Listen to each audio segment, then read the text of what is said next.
This is the Volkswagen Tiguan, which is probably making you wonder just what the heck a Tiguan is. Well, here's the answer. It's a derivative combination of two German words for tiger and iguana. And this tiger, iguana, or Tiguan is one more compact crossover for Canadian shoppers to consider. You don't need to look much further than today's compact crossover scene to see that Canadian shoppers just love selection. Almost without exception, every mainstream automaker and every vehicle manufacturing country is represented here.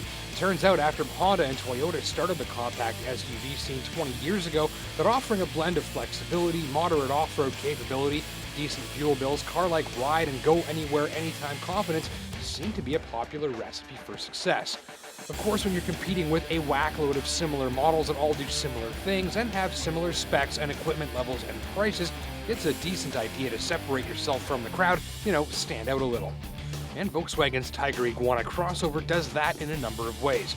First off is the size. It's just right for most. 3 small kids or 2 big adults will fit in the back seats, plenty of room up front for 2, and it's compact without being too snug and maneuverable and zippy, not big and clumsy and enormous. Second is the engine. Tiguan gets standard turbo power. This 2.0T engine is a Volkswagen staple. They've got countless copies of it on the road and almost everything. It's an international award winner, very smooth, lots of torque for its size, and pleasingly quick without ruining your wallet at the gas station. It's not a rocket thruster of an engine, but it's pleasingly potent and makes delightful turbo noises if you're listening closely. The automatic transmission here is a 6-speed unit with paddle shift control, and it's smooth and easygoing too. You can get a manual gearbox, but only if you don't get the all-wheel drive. Third, you can get the R-Line package, like the tester, for a set of super sporty wheels, a subtle body kit treatment, fender flares, a special steering wheel, special badging, and the like. The Sport Tune suspension goes along with it, which takes a little out of the ride comfort and adds a lot to the responsiveness.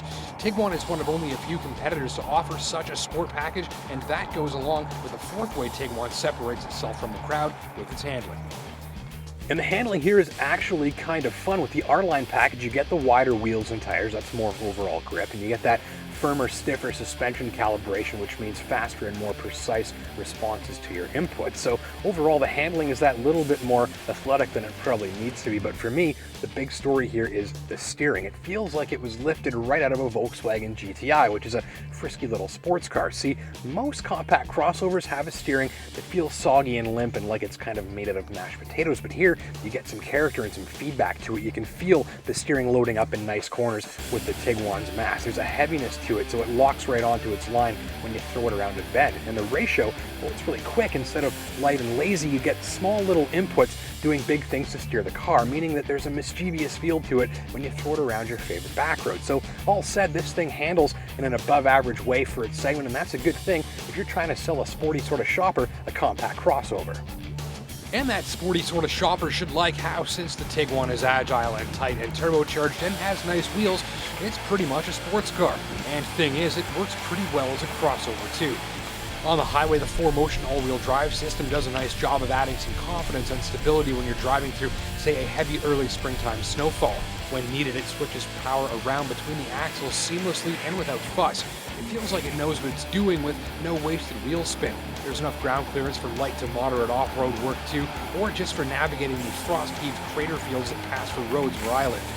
There's plenty of storage for the driver's things nearby, no issues with space or room in the front seats, and those rear seats can, of course, fold down to expand on cargo space when required. Good thing too, as the shallow cargo hold here isn't among the largest I've seen in a comparable unit. Space is adequate, though not generous back here. You'll want to check out something like a Honda CR-V, Dodge Journey, or Subaru Outback if a great big cargo hold is of great big importance. Back up front, the Tiguan's cabin is getting a bit old these days, but the model did launch a good few years ago, and it's not the freshest ute on the block. But although some of the controls and switches, and especially the display readouts, are looking their age, there's a simple, understated, and elegant formality to the cabin that you'll probably like. Look around and you'll notice expert-looking stitching on the leather seats, premium materials throughout, and a soft perforated leather steering wheel to go along with the metallic trim bits and solid-feeling controls and switches.